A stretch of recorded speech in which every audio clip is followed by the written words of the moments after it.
Biology को बार बार पढ़ना पड़ता है, इसलिए इस वीडियो को देखने की एक बेस्ट स्ट्रेटजी है जो मैं आपके साथ शेयर करता हूँ। आप हर संडे सेम टाइम इस वीडियो को देखें, कम से कम 5 बार। शेड्यूल बना लीजिए। फॉर एग्जाम्पल संडे को सुबह 7 बजे इस वीडियो को मैं देखूंगी। ऐसे ही हम 5 संडे कवर करेंगे। स्ट्रेटजी का नाम है स्पेस रेपिटेशन टेक्निक। बाकी ये वीडियो फुल्ली एनिमेटेड है, आपको मज़ा आ जाएगा और इस वीडियो के नोट्स आपको डिस्क्रिप्शन में मिल जाएंगे। ओके, तो फिर स्टार्ट करते हैं।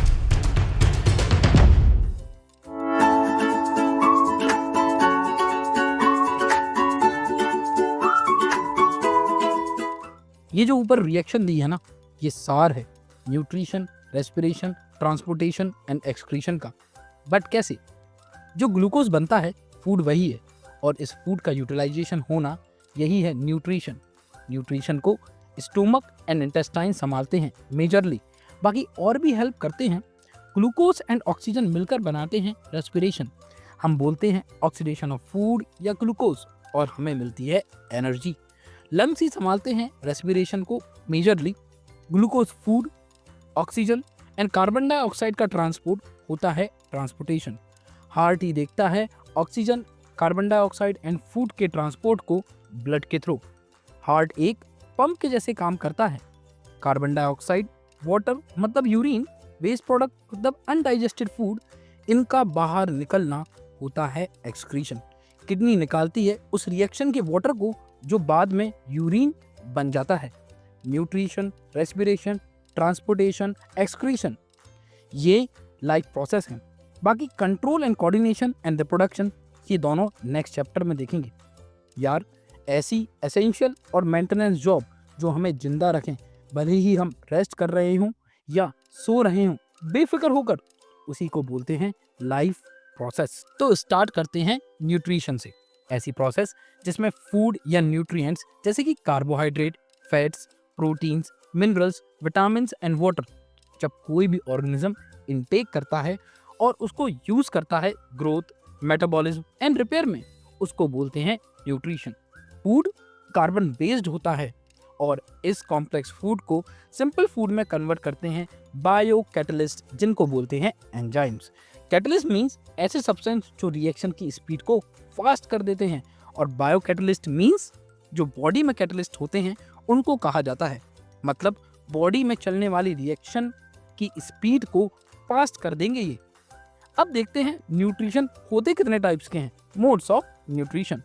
पहला है ऑटोट्रोपिक न्यूट्रिशन। इसमें ऑटो का मतलब है सेल्फ, अपने आप, और ट्रोप का मतलब है न्यूट्रिशन।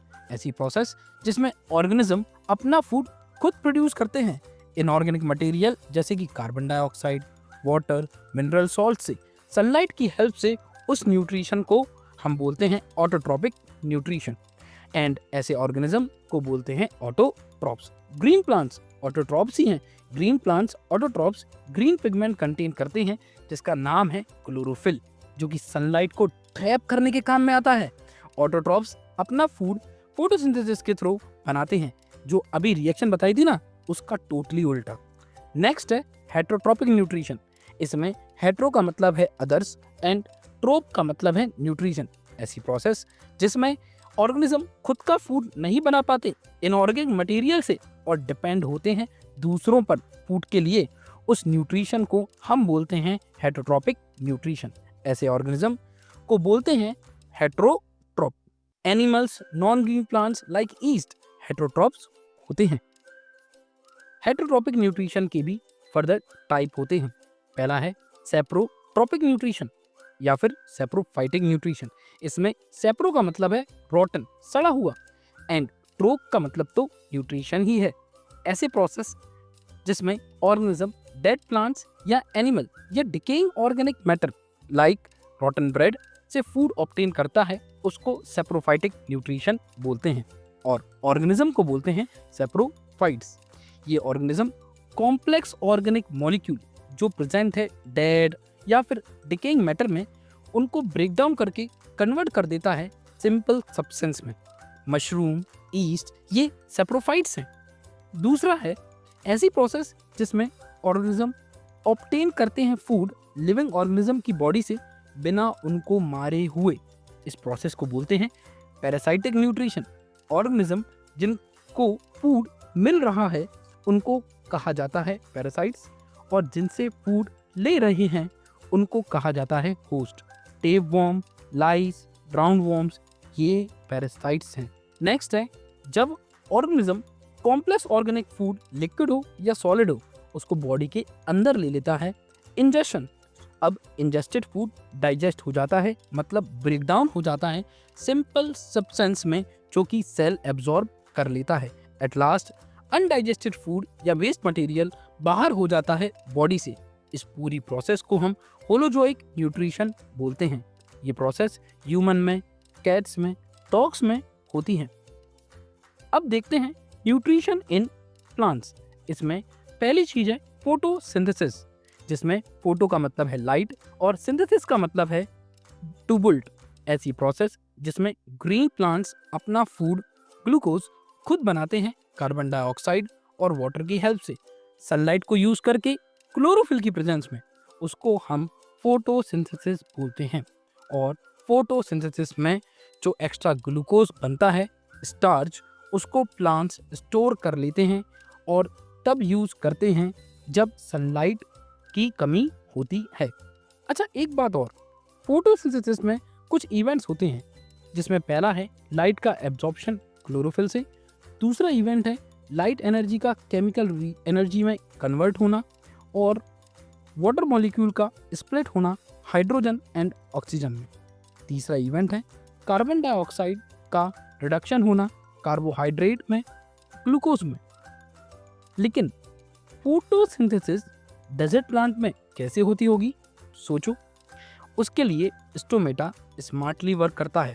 स्टोमेटा क्लोज हो जाता है डे में, जिससे कि वाटर का बिल्कुल भी लॉस ना हो ट्रांसपिरेशन प्रोसेस के थ्रू। नोट करना, ट्रांसपिरेशन प्रोसेस मतलब evaporation of water from leaves.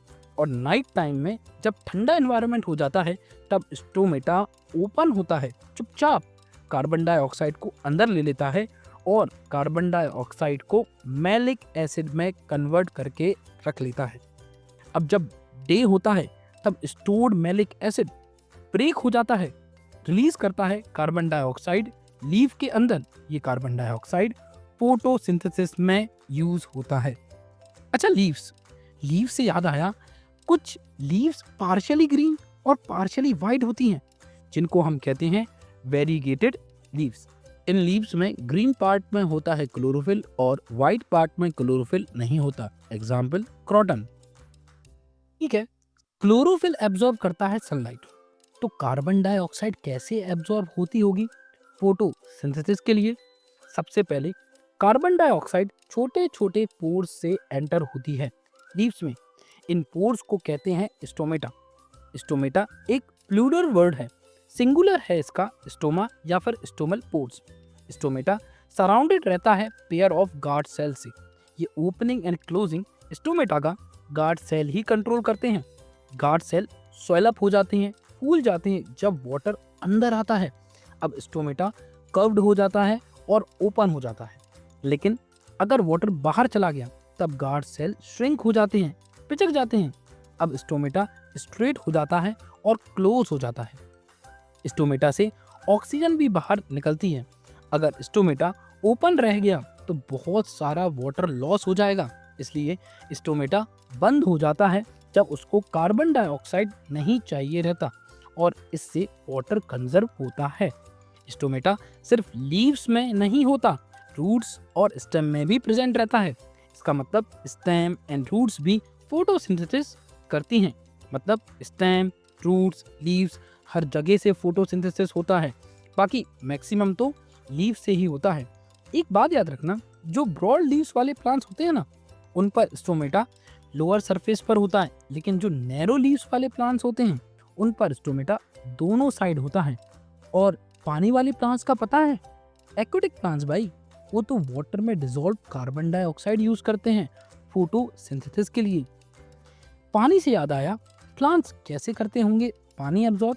पहला, जो प्लांट्स के रूट्स होते हैं वो पानी चूस लेते हैं, मतलब एब्जॉर्ब कर लेते हैं ऑस्मोसिस के थ्रू। दूसरा, जाइलम वेसल के थ्रू वाटर का अपवर्ड ट्रांसपोर्ट होता है लीव्स में, और लीव्स में प्रेजेंट फोटोसिंथेटिक सेल में वाटर आ जाता है। याद रखना, प्लांट्स को बॉडी बनाने के लिए चाहिए पड़ते हैं कुछ मटेरियल्स, जैसे कि nitrogen, phosphorus, iron, magnesium etc. ये मटेरियल एब्जॉर्ब करते हैं सॉइल से। फॉर एग्जांपल, प्रोटीन बनाने के लिए जरूरी होता है नाइट्रोजन। प्लांट्स नाइट्रोजन सॉइल से नाइट्रेट और नाइट्राइट की फॉर्म में लेते हैं। नेक्स्ट थिंग, ग्रीन लीव्स के अंदर होता है फोटोसिंथेटिक सेल। उसके अंदर होते हैं क्लोरोप्लास्ट।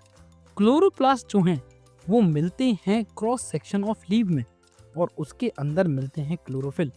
एक और बात, क्यूटिसल्स एक वैक्सी लेयर होती है लीव्स के दोनों तरफ, जो हेल्प करती है कि वाटर लॉस कम हो।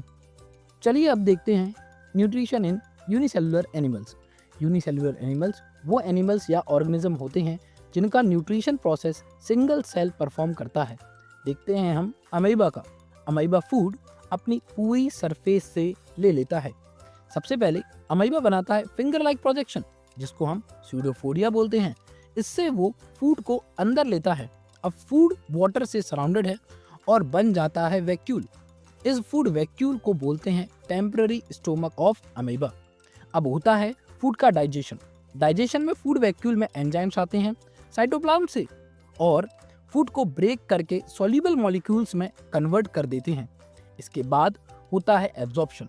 साइटोप्लाज्म एब्जॉर्ब कर लेता है डाइजेस्टेड फूड को और स्प्रेड कर देता है पूरे अमीबा में। फिर फूड वैक्यूल डिसअपीयर हो जाता है। अब आता है एसिमिलेशन। इसमें डाइजेस्टेड फूड दो पार्ट में डिवाइड हो जाता है। पहला पार्ट बनाता है एनर्जी थ्रू रेस्पिरेशन, एंड दूसरा पार्ट बनाता है और पार्ट्स अमीबा के। इस स्टेज में टू डॉटर सेल्स का फॉर्मेशन भी होता है। फिर आता है इजेशन। जब बहुत सारा अनडाइजेस्टेड फूड कलेक्ट हो जाता है अमीबा में, तब सेल कहीं से भी रैप्चर हो जाता है और वेस्ट या फिर अनडाइजेस्टेड फूड को बाहर कर देता है। सिमिलर फंक्शन होता है पैरामीशियम में। कुछ डिफरेंस है, जैसे कि इसका सेल होता है डेफिनाइट शेप का, अमीबा जैसा नहीं, आलू जैसा, और फूड एक स्पेसिफिक पोजीशन से ही अंदर जाता है। अमीबा जैसा हपसी नहीं है, कहीं से भी खा लेंगे। फूड को अंदर डालने की हेल्प करते हैं हेयर लाइक प्रोजेक्शन, जिनका नाम है सीलिया। सीलिया आगे पीछे होते रहते हैं वाटर में, जिससे फूड जल्दी अंदर चला जाए। अब देखते हैं हमारा न्यूट्रिशन या न्यूट्रिशन इन मल्टीसेलुलर ऑर्गेनिज्म। हमारा न्यूट्रिशन एलिमेंट्री कैनाल में होता है, जो स्टार्ट होती है माउथ से एंड एंड होती है एनस पर। पहला है इंजेक्शन। इसमें ह्यूमन अंदर लेता है फूड को एक स्पेशल ऑर्गन की हेल्प से, जिसका नाम है माउथ, और इसको बकल कैविटी भी बोलते हैं। अब आता है डाइजेशन। मुंह में खाना रखते ही डाइजेशन स्टार्ट हो जाता है।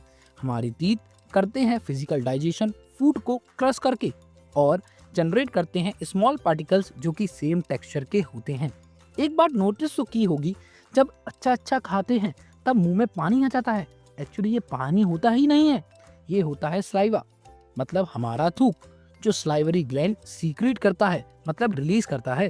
टंग फूड को वेट करने के लिए स्लाइवा का यूज करती है। स्लाइवा एक एंजाइम बायोलॉजिकल कैटलिस्ट को कंटेन करता है, जिसको बोलते हैं स्लाइवरी एमिलेज। ये स्लाइवरी एमिलेज फूड में प्रेजेंट स्टार्च को डाइजेस्ट करता है। ये मस्कुलर टंग के कारण ही फूड स्लाइवा से मिक्स हो पाता है, और इसको बोलते हैं मैस्टिकेशन। अब ये slightly digested food food pipe oesophagus के थ्रू नीचे जाता है। ईसोफेगस की वॉल में मसल्स होते हैं जो कॉन्ट्रैक्ट एंड एक्सपेंड होते रहते हैं, और इस मूवमेंट को हम बोलते हैं पेरिस्टेटलिक मूवमेंट। पेरिस्टेटलिक मूवमेंट के कारण ही फूड स्टोमक तक पहुंचता है। स्टोमक में फूड ब्रेक डाउन होकर स्मॉल पीसेस में कन्वर्ट हो जाता है और बनाता है सेमी सॉलिड पेस्ट। स्टोमक की वॉल में गैस्ट्रिक ग्लैंड होते हैं जो सीक्रेट करते हैं, मतलब रिलीज करते हैं गैस्ट्रिक जूस या फिर डाइजेस्टिव जूस। ये गैस्ट्रिक जूस कंटेन करते हैं तीन substance, hydrochloric acid HCl, pepsin जो कि प्रोटीन डाइजेस्टिंग एंजाइम है, एंड म्यूकस। पेप्सिन काम करता है सिर्फ एसिडिक मीडियम में, और एसिडिक मीडियम प्रोवाइड करता है HCl, hydrochloric acid. Hydrochloric acid food में प्रेजेंट बैक्टीरिया को भी मारता है। हाइड्रोक्लोरिक एसिड खतरनाक होता है, तो म्यूकस स्टोमक वॉल को हाइड्रोक्लोरिक एसिड से प्रोटेक्ट करता है। अगर म्यूकस नहीं हुआ तो स्टोमक में छाले पड़ जाएंगे, मतलब अल्सर। अब स्पिंचर मसल स्टोमक के पार्शियली डाइजेस्टेड फूड को रिलीज करती है स्मॉल इंटेस्टाइन में। याद रखने वाली बात, घास ग्रास जैसे वेजिटेरियन फूड डिफिकल्टी से डाइजेस्ट होते हैं, इसलिए हर्बीवोरस और अपने पास लॉन्ग स्मॉल इंटेस्टाइन होती है, जबकि मीट जैसे नॉन वेजिटेरियन फूड बहुत जल्दी डाइजेस्ट हो जाते हैं, इसलिए कार्निवोरस के पास शॉर्ट स्मॉल इंटेस्टाइन होती है। स्मॉल इंटेस्टाइन जो कि लॉन्गेस्ट पार्ट है एलिमेंट्री कैनाल का, इधर पर कंप्लीट डाइजेशन होता है कार्बोहाइड्रेट, प्रोटीन एंड फैट्स का। स्मॉल इंटेस्टाइन कंप्लीट डाइजेशन के लिए सीक्रीशन रिसीव करती है पेनक्रियास एंड लीवर से। पेनक्रियास सीक्रेट करता है, रिलीज करता है पेनक्रियाटिक जूस, जो कि कंटेन करते हैं एंजाइम्स जैसे कि pancreatic amylase, trypsin and lipase. Amylase break करता है स्टार्च को, ट्रिप्सिन डाइजेस्ट करता है प्रोटीन को और लिपेज ब्रेक करता है एमल्सिफाइड फैट को। इतना कुछ करता है पेनक्रियास, इसलिए पेनक्रियास को पावर हाउस ऑफ डाइजेशन भी कहा जाता है। वहीं लीवर रिलीज करता है बाइल जूस को, जो कि ग्रीनिश येलो लिक्विड है। बाइल जूस स्टोर होता है गाल ब्लैडर में और बाइल डक्ट के थ्रू स्मॉल इंटेस्टाइन तक आता है। बाइल जूस के दो फंक्शन हैं। पहला, ये एसिडिक फूड को एल्कलाइन में कन्वर्ट करता है, जिससे कि पेनक्रियाटिक एंजाइम फूड को डाइजेस्ट कर पाए। दूसरा, ये फैट और लिपिड्स जो प्रेजेंट है लार्ज ग्लोब्यूल्स में, उनको स्मॉल ग्लोब्यूल्स में कन्वर्ट करता है, जिससे कि डाइजेशन अच्छे से हो और पेनक्रियाटिक एंजाइम्स की काम करने की एफिशिएंसी बढ़ जाए। देखो, पेनक्रियास और लीवर का तो हो गया। अब जो वॉल होती है ना स्मॉल इंटेस्टाइन की, वह सीक्रेट करती है, रिलीज करती है इंटेस्टिनल जूस। एंजाइम जो प्रेजेंट होते हैं इंटेस्टिनल जूस में, वह कंप्लीट डाइजेशन करते हैं कॉम्प्लेक्स कार्बोहाइड्रेट का ग्लूकोज में, प्रोटीन का एमिनो एसिड में एंड फैट का फैटी एसिड्स एंड ग्लिसरॉल में। नेक्स्ट आता है एब्जॉर्प्शन। स्मॉल इंटेस्टाइन के पास millions tiny finger like projection होती हैं, जिनको कहते हैं विली, और विली अटैच होती हैं ब्लड कैपिलरीज से। स्मॉल इंटेस्टाइन एब्जॉर्ब करता है कंप्लीटली डाइजेस्टेड फूड विली के थ्रू। विली देता है ब्लड कैपिलरीज को फूड और फाइनली फूड जाता है ब्लड में। याद रखने वाली बात, स्मॉलेस्ट वेसल जिनकी वॉल 1 सेल थिक होती है, उनको कैपिलरीज बोलते हैं। कैपिलरीज एक्सचेंज करवाती हैं मटेरियल को ब्लड और सराउंडिंग सेल्स में। जब बहुत सारी कैपिलरीज जुड़ जाती हैं तो वीन्स फॉर्म होती हैं। अब आता है एसिमिलेशन। इसमें ब्लड जो डाइजेस्टेड फूड कैरी किया हुआ है, वह बॉडी के सभी पार्ट्स में पहुंचाता है, सेल तक पहुंचाता है। सेल यूज करता है डाइजेस्टेड फूड एनर्जी ऑब्टेन करने के लिए। ये एनर्जी बॉडी की ग्रोथ एंड रिपेयर में काम आती है। अब जो डाइजेस्टेड फूड यूज नहीं हुआ है, वह इमीडिएटली लीवर में स्टोर हो जाता है कार्बोहाइड्रेट के फॉर्म में, और इस कार्बोहाइड्रेट को बोलते हैं ग्लाइकोजन। ग्लाइकोजन बॉडी के रिजर्व फूड है। जब बॉडी को खाना नहीं मिलता, तब बॉडी ग्लाइकोजन से एनर्जी लेती है। देखो, नेक्स्ट आता है इजेशन। अब डाइजेस्टेड फूड जो एब्जॉर्ब हो जाएगा और जो अनडाइजेस्टेड फूड और अनएब्जॉर्ब फूड रहता है, वो जाता है स्मॉल इंटेस्टाइन से लार्ज इंटेस्टाइन में। लार्ज इंटेस्टाइन को कॉलन भी कहते हैं। लार्ज इंटेस्टाइन की वॉल एब्जॉर्ब कर लेती हैं वाटर को अनडाइजेस्टेड फूड से और फूड बन जाता है सॉलिड। लार्ज इंटेस्टाइन के पास लास्ट पार्ट है रेक्टम, जो कि स्टोर करता है अनडाइजेस्टेड फूड को कुछ टाइम के लिए। At last undigested food anal sphincter muscle के थ्रू एनस से बाहर हो जाता है। यही है पूरा न्यूट्रिशन इन ह्यूमंस, माउथ से लेकर एनस तक। न्यूट्रिशन इन मल्टीसेलुलर ऑर्गेनिज्म एक बार आ गया तो अच्छी बात है, वरना बार बार देखना ये टॉपिक बहुत इंपॉर्टेंट है, याद होना ही चाहिए। अब बात आती है डेंटल कैरीज की। जो हमारे टूथ का आउटर कवर है, उसको टूथ एनिमल बोलते हैं। टूथ एनिमल हार्डेस्ट पार्ट है हमारी बॉडी का। इवन ये हड्डियाँ बोन से ज़्यादा हार्ड है। टूथ एनिमल के नीचे होते हैं डेंटाइन, जो कि बोन जैसे होते हैं। डेंटाइन के अंदर पल्प कैविटी होती है, जो कंटेन करती है नर्व्स और ब्लड वेसल। जब हम कोई मिठाई खाते हैं या फिर ऐसा फूड खाते हैं जिसमें शुगर है, तब बैक्टीरिया एक येलो कलर की लेयर बनाते हैं डेंटल प्लग और अटैक करते हैं शुगर पर और प्रोड्यूस करते हैं एसिड। इस येलो कलर की लेयर डेंटल प्लग के कारण स्लाइवा एसिड पर पहुंचकर उसको न्यूट्रलाइज नहीं कर पाता और एसिड एनेमल एंड डेंटाइन के कैल्शियम सॉल्ट को डिसॉल्व करने लगता है। इसी कारण बनती है टूथ कैविटी। इस टूथ कैविटी के कारण एसिड और माइक्रो ऑर्गेनिज्म कांटेक्ट में आ जाते हैं नर्व्स और ब्लड वेसल की, और दांतों में दर्द होने लगता है, इन्फ्लेमेशन जलन होती है, इन्फेक्शन बढ़ता है। इसलिए सारे टूथपेस्ट एल्कलाइन नेचर के होते हैं जिससे कि एसिड को न्यूट्रल कर सकें। इसलिए हमें खाने के बाद ब्रश जरूर करना चाहिए। अब देखते हैं सेकेंड लाइफ प्रोसेस, रेस्पिरेशन। ऐसी प्रोसेस जिसमें ऑक्सीजन रिएक्ट करता है फूड से और एनर्जी बनती है। ये एनर्जी सारी लाइफ प्रोसेस को चलाने के काम में आती है।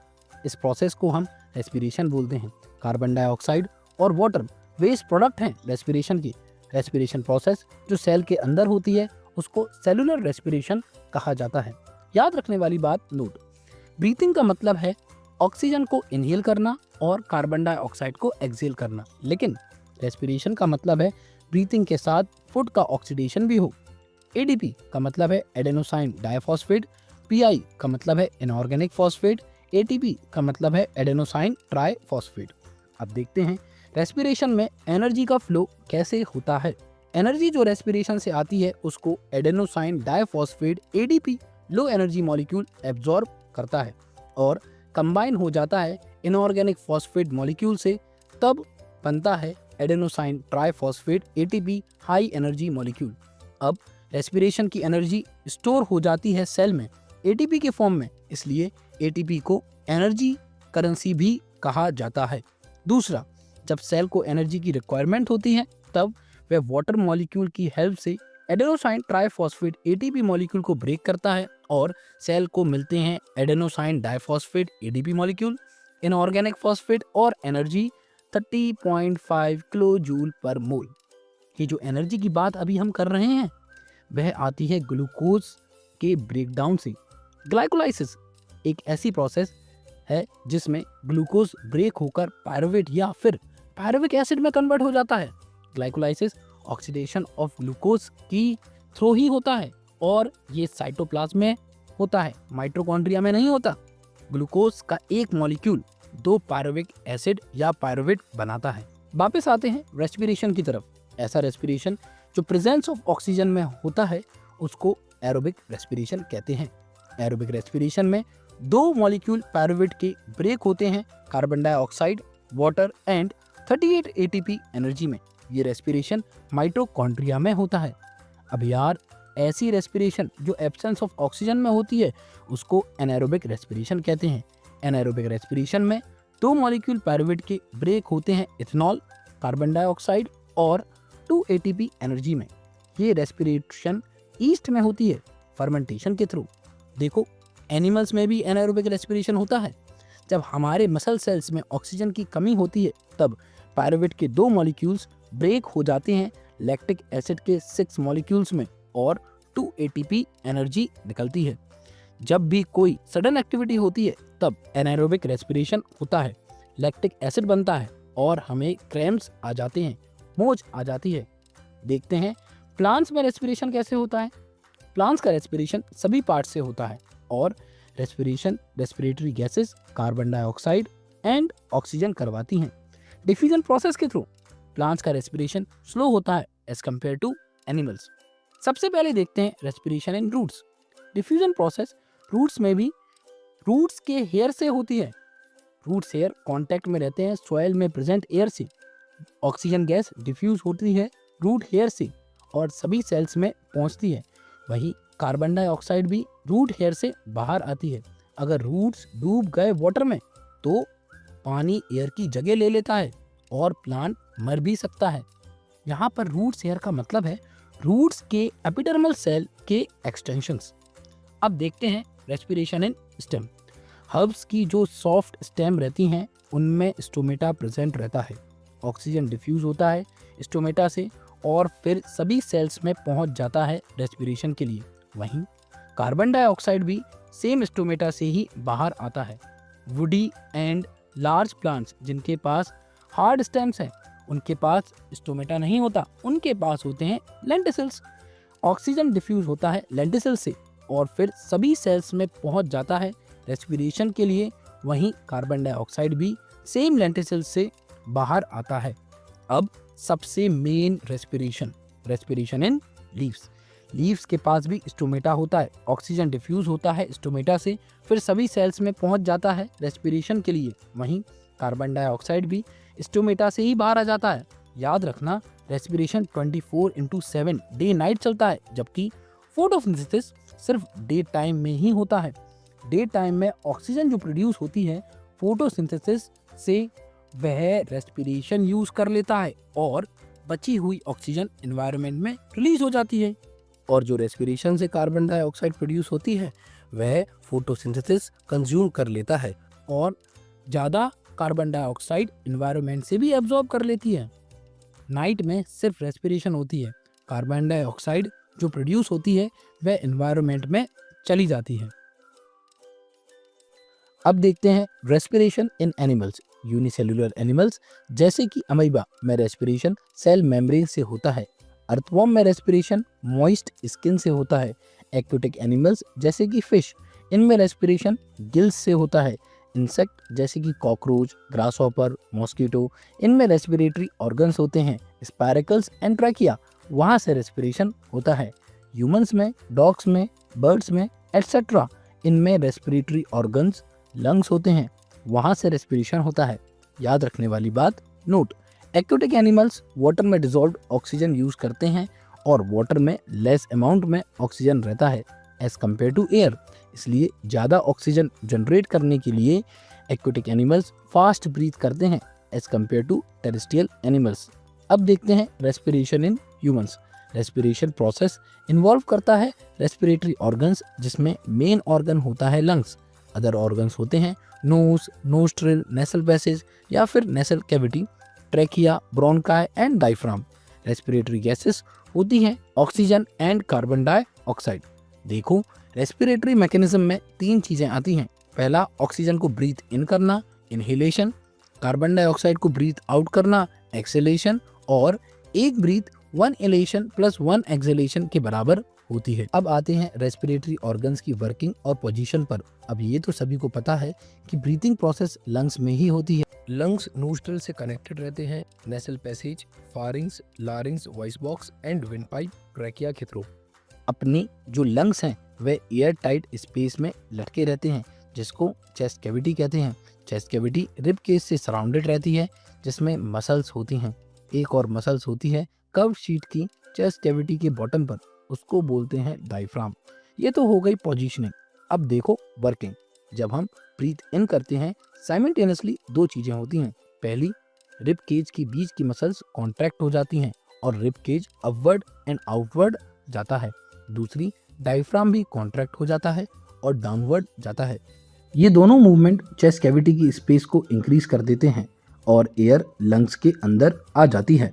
और वहीं जब हम ब्रीथ आउट करते हैं तब भी साइमल्टेनियसली 2 चीज़ें होती हैं। पहली, रिब केज के बीच की मसल्स रिलैक्स हो जाती हैं और rib cage downward and inward जाता है। दूसरी, डायफ्राम भी रिलैक्स हो जाता है और अपवर्ड जाता है। ये दोनों मूवमेंट चेस्ट कैविटी की स्पेस को डिक्रीज कर देते हैं और एयर लंग से बाहर चली जाती है। चलो देखते हैं रेस्पिरेशन मैकेनिज्म। सबसे पहले नोस्ट्रल के थ्रू एयर अंदर जाती है बॉडी में। नोस्ट्रल के पीछे होता है नेसल पैसेज, वहाँ से एयर पास होती है। नेसल पैसेज और माउथ कैविटी या फिर बगल कैविटी एक बोनी पैलेट से सेपरेट रहती हैं। जब एयर पास होती है नोस्ट्रल से, तब वह कांटेक्ट में आती है फाइन हेयर और म्यूकस की, जो कि नोस्ट्रल में ही प्रेजेंट होते हैं। फाइन हेयर और म्यूकस डस्ट पार्टिकल्स और इम्प्योरिटीज रिमूव करते हैं एयर से। अब क्लीन एयर जाती है लंग्स पर। नेसल पैसेज के पीछे होता है थ्रोट, फेरिंग्स, जो कि mouth and wind pipe, trachea के बीच में होता है। नेसल पैसेज से एयर थ्रोट में एंटर करती है, फेरिंग्स में, और फिर वहां से जाती है ट्रैकिया में। एब्सेंस ऑफ एयर में ट्रैकिया कभी भी कोलैप्स नहीं होती, क्योंकि वह सॉफ्ट बोन से बनी रहती है, जिसका नाम होता है कार्टिलेज, और कार्टिलेज रिंग्स फॉर्म में होती है। ट्रैकिया के अपर एंड में होता है वॉइस बॉक्स, जिसे कहते हैं लारिंग्स, और लोअर एंड डिवाइडेड होता है छोटी छोटी स्मॉल ट्यूब्स में, जिनका नाम होता है ब्रोंकाई। ब्रोंकाई कनेक्टेड रहता है 2 लंग्स से। लंग्स चेस्ट कैविटी या थोरेसिक कैविटी के अंदर होते हैं। चेस्ट कैविटी और एब्डोमिनल कैविटी को डायफ्राम सेपरेट करता है और लंग्स एक थिन मेम्ब्रेन से कवर्ड रहते हैं जिसका नाम है प्लूरा। ब्रोंकाई का सिंगुलर फॉर्म होता है ब्रोंकस। हर एक ब्रोंकस डिवाइड होता है स्मॉल ट्यूब्स में जिसका नाम होता है ब्रोंक्यूलस। ब्रोंक्यूलस के पास टाइनी बैलून लाइक स्ट्रक्चर होते हैं, नाम है एल्वियोली। एल्वियोली को एयर सैक या एयर पाउच भी कहते हैं। रेस्पिरेटरी गैसेस का एक्सचेंज एल्वियोली से ही होता है। एल्वियोली थिन ब्लड वेसल से सराउंडेड रहती है जिनका नाम होता है कैपिलरीज। कैपिलरीज के अंदर होता है ब्लड। ऑक्सीजन एल्वियोली से ब्लड में जाती है और ब्लड ऑक्सीजन को बॉडी के सभी पार्ट्स में पहुंचा देता है। ब्लड में होता है रेड पिगमेंट हीमोग्लोबिन। हीमोग्लोबिन को रेस्पिरेटरी पिगमेंट भी कहा जाता है। ये हीमोग्लोबिन ही कैरी करता है ऑक्सीजन को। हीमोग्लोबिन रेड ब्लड सेल में मिलता है। ऑक्सीजन कंबाइन होती है ग्लूकोज से जो कि सेल में प्रेजेंट है और रिलीज होती है एनर्जी। रेस्पिरेशन में carbon dioxide as a waste product diffuse होता है ब्लड में, मतलब ब्लड में जाता है और ब्लड कार्बन डाइऑक्साइड को एल्वियोली को दे देता है। कार्बन डाइऑक्साइड वाटर सोल्यूबल है इसलिए वो डिसॉल्व्ड फॉर्म में ही ट्रेवल करता है ब्लड में। जब हम ब्रीथ आउट करते हैं तब diaphragm and muscle carbon dioxide को पुश करते हैं एल्वियोली से ब्रोंक्यूलस की तरफ। ब्रोंक्यूलस से जाता है कार्बन डाइऑक्साइड ब्रोंकस में, फिर जाता है ट्रेकिया में, देन नोस्ट्रिल में, उसके बाद नोस्ट्रिल से बाहर। मैंने कहा था ना ये रिएक्शन सार है। देखो कार्बन डाइऑक्साइड बाहर निकल गया। जरा सोच कर देखो, एक बार इनहेल किया और एक्सहेल किया, इतने में ये इतनी बड़ी प्रोसेस हो जाती है कुछ ही सेकंड्स में। वीडियो पॉज करके इमेजिन करो सभी।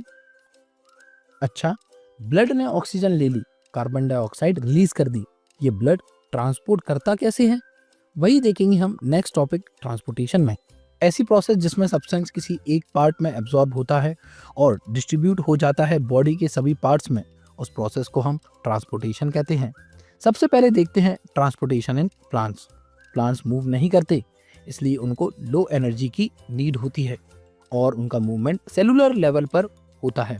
उनके पास बहुत सारे डेड सेल होते हैं जो रिड्यूस करते हैं उनका एनर्जी रिक्वायरमेंट। प्लांट्स के पास दो ट्रांसपोर्टेशन टिश्यू हैं, वास्कुलर टिश्यूज। जाइलम ट्रांसपोर्ट करता है वाटर एंड मिनरल्स को, आयंस को। फोएम ट्रांसपोर्ट करता है food and other substance like hormones को।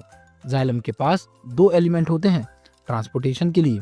पहला है जाइलम वेसल, ये नॉन लिविंग है, इसके पास लॉन्ग थिक ट्यूब है और ड्रेन पाइप के जैसे वर्क करता है। प्लांट्स में xylem vessel hollow dead cell से बना रहता है और इनके पास साइटोप्लाज्म एंड न्यूक्लियाई नहीं होता। जाइलम वेसल की walls cellulose and lignin hard substance से बनी होती हैं। दूसरा है ट्रैकियार्ड्स, ये नॉन लिविंग है, इनके पास लॉन्ग थिन ट्यूब हैं जिनमें पिट्स होल्स होते हैं। पिट्स हेल्प करते हैं वाटर का flow from one tracheid to another, क्योंकि जाइलम ट्रैकियार्ड के पास ओपन एंड्स नहीं होते just like xylem vessel. Xylem tracheid dead cells और लिग्निफाइड वॉल से बने रहते हैं।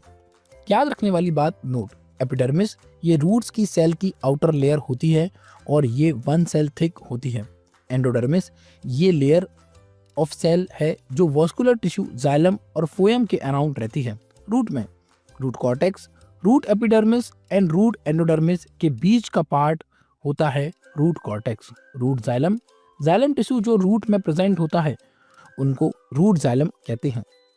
ट्रांसपिरेशन, जब वाटर का एवोपरेशन लीफ से स्टोमेटा के थ्रू होता है इसे कहते हैं ट्रांसपिरेशन।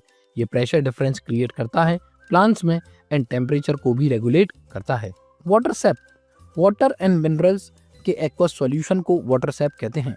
ऑस्मोसिस, ऐसी प्रोसेस जब वाटर सेप का स्पॉन्टेनियस फ्लो, मतलब वाटर सेप अपने आप फ्लो करे high water concentration to low water concentration, उसको हम ऑस्मोसिस बोलते हैं। Overall root hair outer edge में होती है और रूट जाइलम सेंटर में। रूट हेयर और रूट जाइलम के बीच में होता है epidermis, root cortex and endodermis.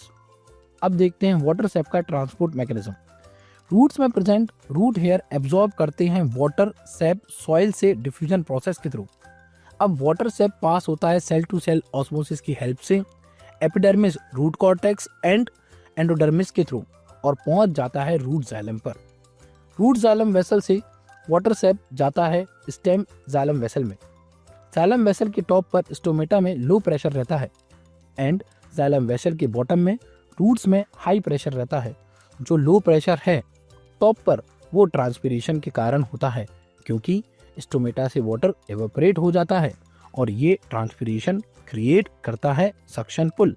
इस सक्शन पुल से वाटर सेप रूट्स की जाइलम वेसल से लीव्स के स्टोमेटा तक पहुंचता है। ऑस्मोसिस एंड ट्रांसपिरेशन दोनों साइमल्टेनियसली वर्क करते हैं वाटर सेप के ट्रांसपोर्ट के लिए। सिर्फ 1 या 2% वाटर ही प्लांट्स यूज करते हैं, बाकी तो ट्रांसपिरेशन के थ्रू बाहर चला जाता है।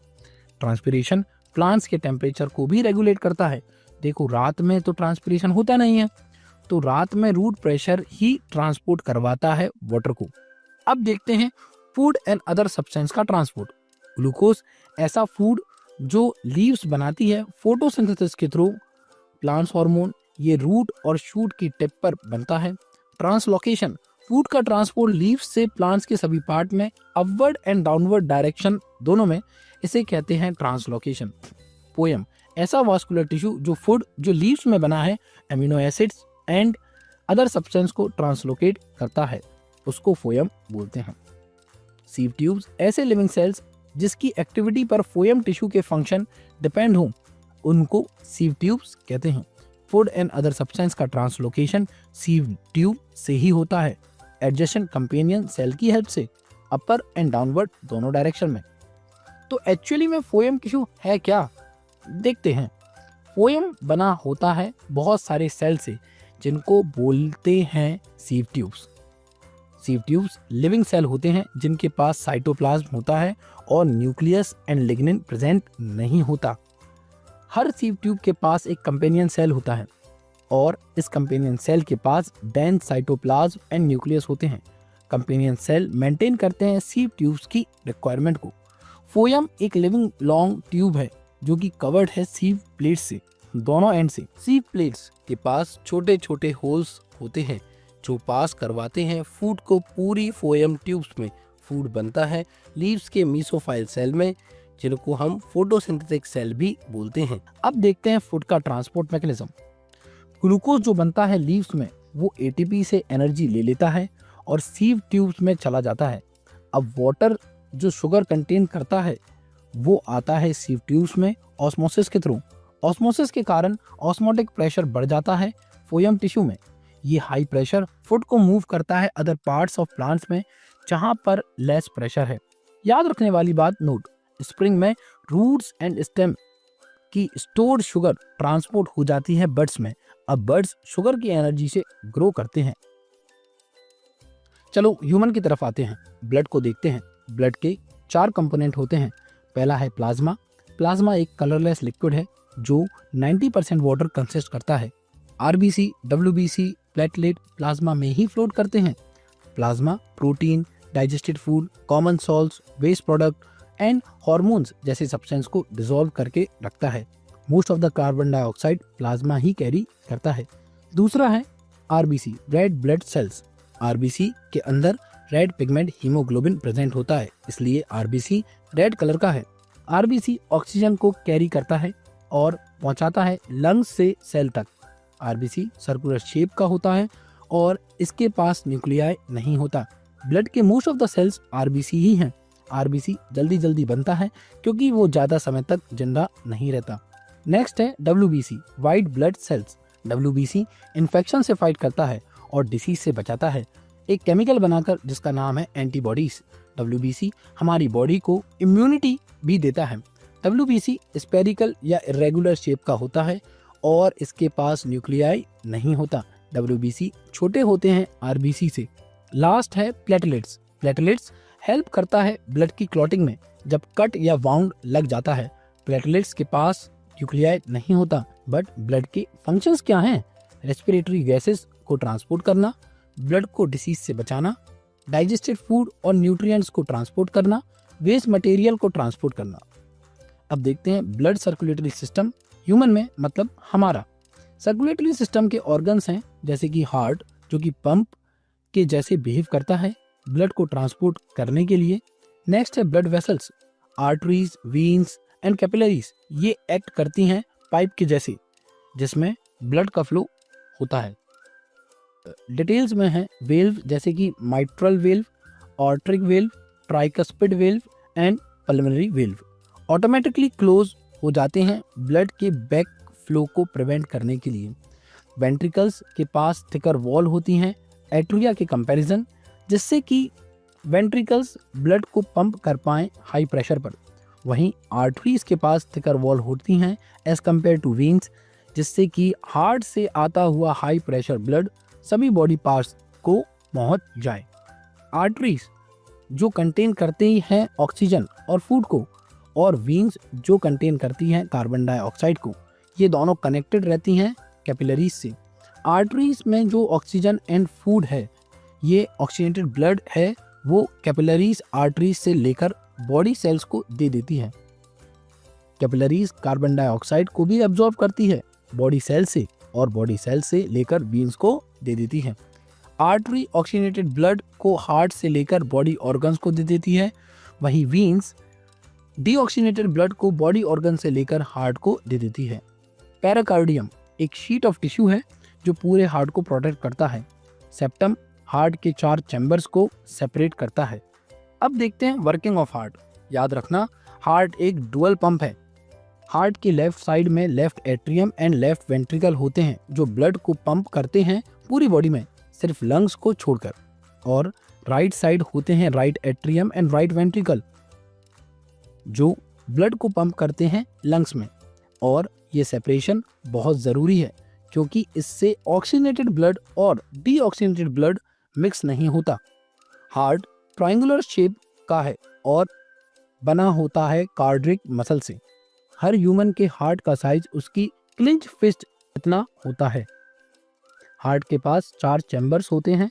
अपर 2 चैम्बर्स को बोलते हैं एट्रिया और लोअर 2 चैम्बर्स को बोलते हैं वेंट्रिकल्स। अब होती है स्टार्टिंग। जब हार्ट के चारों चैम्बर्स के मसल रिलैक्स्ड होते हैं तब पल्मोनरी वेन ऑक्सीजनेटेड ब्लड लाती है लंग्स से और लेफ्ट एट्रियम में डाल देती है। जब लेफ्ट एट्रियम कॉन्ट्रैक्ट होता है तब ऑक्सीजनेटेड ब्लड लेफ्ट वेंट्रिकल में जाता है माइट्रल वेल्व के थ्रू। अब जब लेफ्ट वेंट्रिकल कॉन्ट्रैक्ट होता है तब oxygenated blood forcefully aorta main artery में जाता है ऑर्ट्रिक वेल्व के थ्रू। अब ऑक्सीजनेटेड ब्लड ऑर्ट्रा से डिफरेंट बॉडी ऑर्गन्स में जाता है आर्टरीज के थ्रू। जब ऑक्सीजनेटेड ब्लड बॉडी ऑर्गन्स की कैपिलरीज से पास होता है तब ब्लड ऑक्सीजन दे देता है बॉडी सेल्स को। सेल में होती है रिएक्शन जो बताई थी स्टार्टिंग में, और ब्लड कन्वर्ट हो जाता है डीऑक्सीजनेटेड ब्लड में, मतलब ब्लड में है कार्बन डाइऑक्साइड और इसको हम कार्बोनेटेड ब्लड भी कहते हैं। अब डीऑक्सीजनेटेड ब्लड जाता है वेना केवा मेन वीन में बॉडी के डिफरेंट पार्ट्स से वीन के थ्रू, और वेना केवा डीऑक्सीजनेटेड ब्लड को पहुंचाता है राइट एट्रियम में। जब राइट एट्रियम कॉन्ट्रैक्ट होता है तब डीऑक्सीजनेटेड ब्लड राइट वेंट्रिकल में जाता है ट्राइकस्पिड वेल्व के थ्रू, और जब राइट वेंट्रिकल कॉन्ट्रैक्ट होता है तब पल्मोनरी आर्टरी डीऑक्सीजनेटेड ब्लड को लंग्स में ले जाती है पल्मोनरी वेल्व के थ्रू। अब लंग्स डीऑक्सीजनेटेड ब्लड से कार्बन डाइऑक्साइड रिलीज कर देते हैं और एब्जॉर्ब करते हैं फ्रेश ऑक्सीजन। अब ब्लड फिर से हो जाता है ऑक्सीजनेटेड। अब ये प्रोसेस रिपीट होगी। लंग्स से ऑक्सीजनेटेड ब्लड जाता है लेफ्ट एट्रियम में पल्मोनरी वेन के थ्रू एंड सो ऑन। याद रखना, एक कंप्लीट साइकिल में ब्लड 2 बार हार्ट से ट्रेवल करता है और हम इसको बोलते हैं डबल सर्कुलेशन। वीडियो पॉज करें और एक बार फिर से ब्लड सर्कुलेटरी सिस्टम देख लें। इसको रिवाइज करना बहुत ज़रूरी है, बार बार रिवाइज करना। हमारे पास 4 चैम्बर्ड हार्ट है। चलिए देखते हैं 3 चैम्बर्ड हार्ट में क्या होता है। एम्फीबियंस जैसे कि फ्रॉग एंड रेप्टाइल्स जैसे कि लेजार्ड्स के पास भी 3 चैम्बर्ड हार्ट होता है, मतलब 2 एट्रिया और 1 ventricle.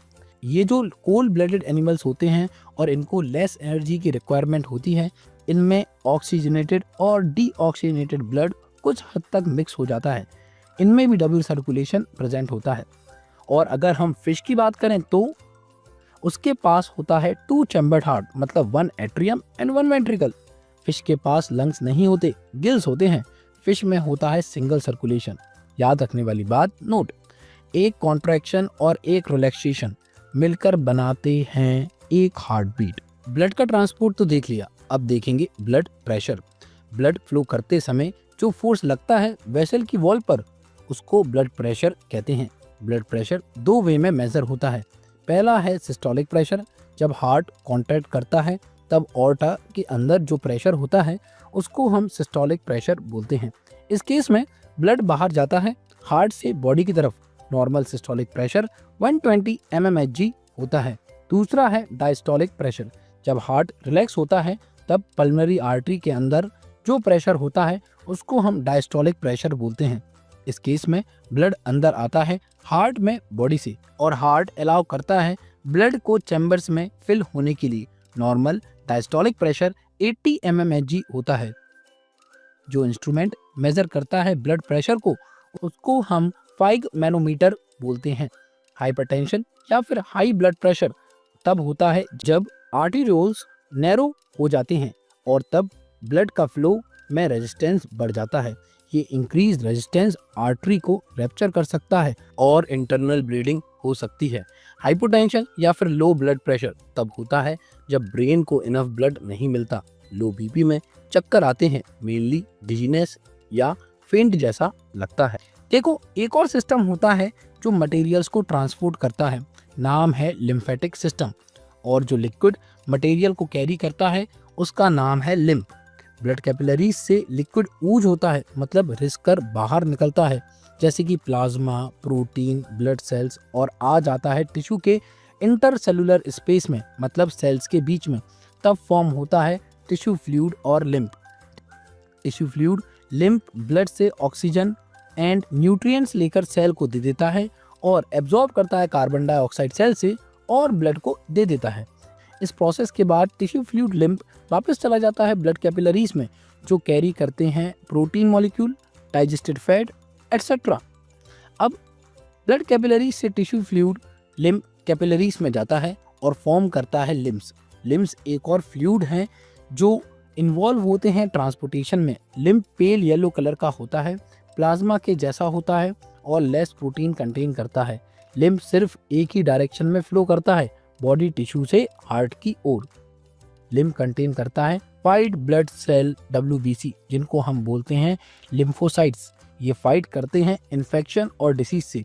Waste product like dead cell lymph ही रिमूव करते हैं। अब देखते हैं लास्ट प्रोसेस, एक्सक्रीशन। ऐसी प्रोसेस जो हमारे अंदर के हार्मफुल मेटाबॉलिक वेस्ट को बॉडी से रिमूव कर दे, उसे हम एक्सक्रीशन बोलते हैं। सबसे पहले है एक्सक्रीशन इन प्लांट्स। दिन में ऑक्सीजन रिलीज होता है as a waste product. Leaves में स्टोमेटा से, स्टेम में लेंटिसिल से। कार्बन डाइऑक्साइड जो निकलता है रेस्पिरेशन से, वो दिन में फोटोसिंथेसिस यूज कर लेती है। वहीं रात में कार्बन डाइऑक्साइड रिलीज होता है as a waste product, leaves में स्टोमेटा से एंड स्टेम में लेंटिसिल से, क्योंकि रात में फोटोसिंथेसिस नहीं होती। सॉलिड और लिक्विड वेस्ट रिमूव हो जाता है बार्क की पीलिंग से, लीव्स की शेडिंग से और पके हुए फ्रूट्स के गिरने से। कुछ वेस्ट गम और रेजिन्स के फॉर्म में भी बाहर आ जाता है। प्लांट कुछ वेस्ट सॉइल में भी रिलीज करते हैं। अब देखते हैं एक्सक्रीशन इन अमीबा। अमीबा में वेस्ट प्रोडक्ट रिलीज होता है उसकी सेल मेम्ब्रेन से डिफ्यूजन प्रोसेस के थ्रू। बाकी ओवरऑल प्रोसेस को एक्सोसाइटोसिस बोलते हैं। और अर्थवॉर्म में वेस्ट प्रोडक्ट रिलीज होता है उसके एक्सक्रीटरी ऑर्गन्स के थ्रू, जो कि ट्यूबुलर स्ट्रक्चर का होता है, नाम है नेफ्रीडिया। अब देखते हैं excretion in human. Main excretory organ kidney, जो कि एक्सक्रीट करता है नाइट्रोजीनियस वेस्ट यूरिन के फॉर्म में। बाकी और भी हैं, जैसे कि लंग्स कार्बन डाइऑक्साइड को बाहर निकालता है। लार्ज इंटेस्टाइन जो सॉलिड वेस्ट को बाहर निकालता है रेक्टम एंड एनस की हेल्प से। लीवर अमोनिया को बाहर निकालता है, ये अमोनिया को यूरिया में कन्वर्ट कर देता है और यूरिया किडनी की हेल्प से बाहर निकल जाता है। स्किन रिमूव करती है नाइट्रोजीनियस वेस्ट को स्वेट के फॉर्म में। अब देखते हैं पूरा स्ट्रक्चर। ह्यूमन का एक्सक्रीटरी सिस्टम इंक्लूड करता है 2 kidney, 2 ureters, 1 urinary bladder and 1 urethra. Kidney bean shaped organ है जो हमारे एब्डोमेन में लोकेटेड है। ये बैकबोन के दोनों साइड पाई जाती है और वेस्ट के अबव होती है। किडनी हमारी ब्लड के पॉइजनस नाइट्रोजीनियस वेस्ट जैसे कि urea uric acid, waste salts and excess water remove कर देती है और बाहर निकाल देती है यूरिन के फॉर्म में, जो कि येलो कलर का लिक्विड है। Kidney millions of excretory unit से मिलकर बनी होती है, उनका नाम है नेफ्रॉन। देखते हैं नेफ्रॉन को। नेफ्रॉन के 3 मेन कंपोनेंट हैं। रीनल कार्पसल्स, इसमें फिल्ट्रेशन होता है। रीनल ट्यूब्यूल, इसमें न्यूट्रिएंट रीएब्जॉर्प्शन होता है। कलेक्टिंग डक्ट, इसमें वाटर का रीएब्जॉर्प्शन होता है। तो सोचो कि पहली एब्जॉर्प्शन एब्जॉर्प्शन कहाँ होता होगा। सबसे पहला न्यूट्रिशन का एब्जॉर्प्शन होता है स्मॉल इंटेस्टाइन में विली के थ्रू, और सबसे पहला वाटर का एब्जॉर्प्शन करती है लार्ज इंटेस्टाइन, इसलिए यहाँ पर रीअब्जॉर्प्शन लिखा है। फाइनली देखते हैं ब्लड का फ्लो किडनी में कैसे होता है और नेफ्रॉन वर्क कैसे करता है। सबसे पहले dirty oxygenated blood abdominal aorta से रीनल आर्टरी में जाता है। देखो ऑर्टा बहुत सारे होते हैं, ascending aorta, aortic aorta, descending aorta, thoracic aorta, last है एब्डोमिनल ऑर्टा। देखो ये ऑर्टा तुम हायर क्लासेस में देखना, अभी के लिए ये समझ लो कि ऑर्टा एब्डोमिनल कैविटी से पास होता है, वो एब्डोमिनल ऑर्टा कहलाता है। तो एब्डोमिनल ऑर्टा से गया ब्लड रीनल आर्टरी में, रीनल आर्टरी से जाता है रीनल कॉर्पसल्स में। रीनल कॉर्पसल्स बनी होती है ग्लोमेरुलस एंड बोवेन्स कैप्सूल से। ग्लोमेरुलस कनेक्ट होता है रीनल आर्टरी से जिसमें डर्टी ब्लड है, और रीनल वीन जिसमें क्लीन फिल्टर्ड ब्लड है उससे। डर्टी ब्लड एफरेंट आर्टरियोल्स के थ्रू ग्लोमेरुलस में जाता है और clean filtered blood efferent arterioles के थ्रू बाहर आता है। यहाँ आर्टरियोल्स का मतलब है आर्टरी की छोटी छोटी ब्रांच। रीनल कॉर्पसल्स में ब्लड एंटर होता है ग्लोम्यूल्स में, जो कि स्पेशलाइज ब्लड कैपिलरीज है और क्लस्टर के फॉर्म में रहती है। ग्लोमेरुलस में वेस्ट का रिमूवल होता है और ब्लड हो जाता है फिल्टर। अब फिल्टर्ड ब्लड को बोलते हैं फिल्ट्रेट। ये फिल्ट्रेट कंटेन करता है water, ions, glucose and amino acid. Filtrate को एब्जॉर्ब करता है बोवेन्स कैप्सूल एंड सेंड कर देता है रीनल ट्यूब्यूल में। रीनल ट्यूब्यूल फिल्ट्रेट से रीअब्जॉर्ब करता है essential nutrients, ions and water. Renal tubule oxygen भी एब्जॉर्ब करता है ऑक्सीजनेटेड ब्लड से, जिससे कि किडनी अपने सेलुलर और मेटाबॉलिक फंक्शन परफॉर्म कर सके। Essential nutrients, ions and water को रीअब्जॉर्ब करने के बाद रीनल ट्यूब्यूल इन सभी को ब्लड स्ट्रीम में वापस भेज देता है। ये ब्लड स्ट्रीम ट्यूब्यूल्स में कॉइल्ड रहती है। अब फाइनल फिल्ट्रेट ट्यूब्यूल से जाता है कलेक्टिंग डक्ट में। कलेक्टिंग डक्ट वाटर के रीअब्जॉर्प्शन को रेगुलेट करता है। जब बॉडी में वाटर की ज़रूरत होती है तब ये वाटर को कंजर्व करता है, और जब बॉडी में एक्स्ट्रा वाटर होता है तब ये वाटर को बाहर निकाल देता है। कलेक्टिंग डक्ट यूरिन को फॉर्म भी करता है और कलेक्ट भी करता है सभी नेफ्रॉन से। अब क्लीन फिल्टर्ड लो ऑक्सीजनेटेड ब्लड बाहर आता है ग्लोमेरुलस से और जाता है रीनल वीन में, और रीनल वीन फिल्टर्ड ब्लड को पास करता है इंफीरियर वेना केवा में।